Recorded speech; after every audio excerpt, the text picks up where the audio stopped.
Hey guys, this is Mr. H. I'm going to do question 27 from the January 2026 Algebra 1 Regents exam.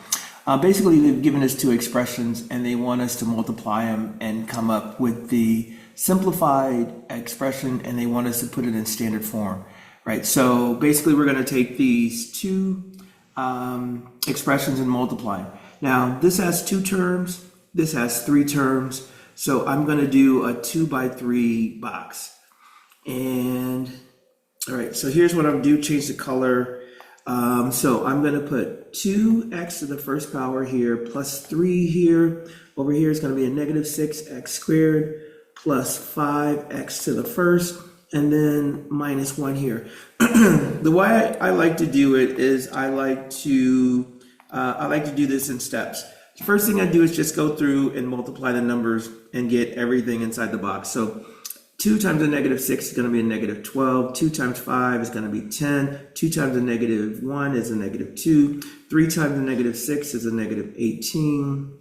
3 times 5 is 15. And then 3 times a negative 1 is going to be a negative 3. Now, every box is going to have an x in it, except for the last box, because those are just constants, right?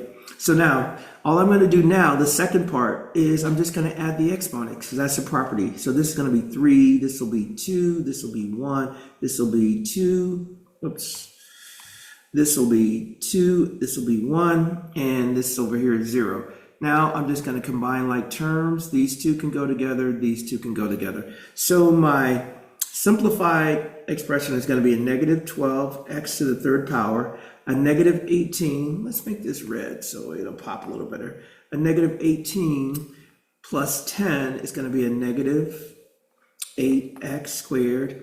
And then I got 15 minus 2, that's going to be a positive 13x to the first power, and then minus 3. That's our answer. Now, the one thing that I've been showing you is that you can always check any algebraic manipulation that you do, right? And the way that we're going to do this is I'm just going to take these original expressions, I'm going to multiply them, I'm going to store a number first, and then I'm going to get an output, and then I'm going to check it against this output. And if they don't match, that means I've made a mistake with my algebra. But if they do match, it doesn't mean it's right, but it means you have a really good chance that it's right. So let me go to get the calculator and show you exactly what I mean. Normally, when we use this in the multiple choice section, we can just find the answers because they're there. So what I did was I stored $1.23 into X. That's my favorite number. And then I took the two original expressions that they gave us, 2x plus 3, put that in parentheses, and multiplied that times a negative 6x squared plus 5x minus 1. And this is the output that I got, a negative 21.443604. And then I typed in my answer, a negative 12x to the third power minus 8x squared plus 13x minus 3. And I got the same output. Now, this doesn't mean that it's right, but it definitely proves that I'm on the right track, right? But this is as good as we can get. This is basically saying what you've done so far matches what you've got here. So you're definitely on the right track, and more than likely it's right. So that's what we're doing. We're checking our algebra. All right. Hopefully this has been helpful. I'm going to stop and I'm going to post this.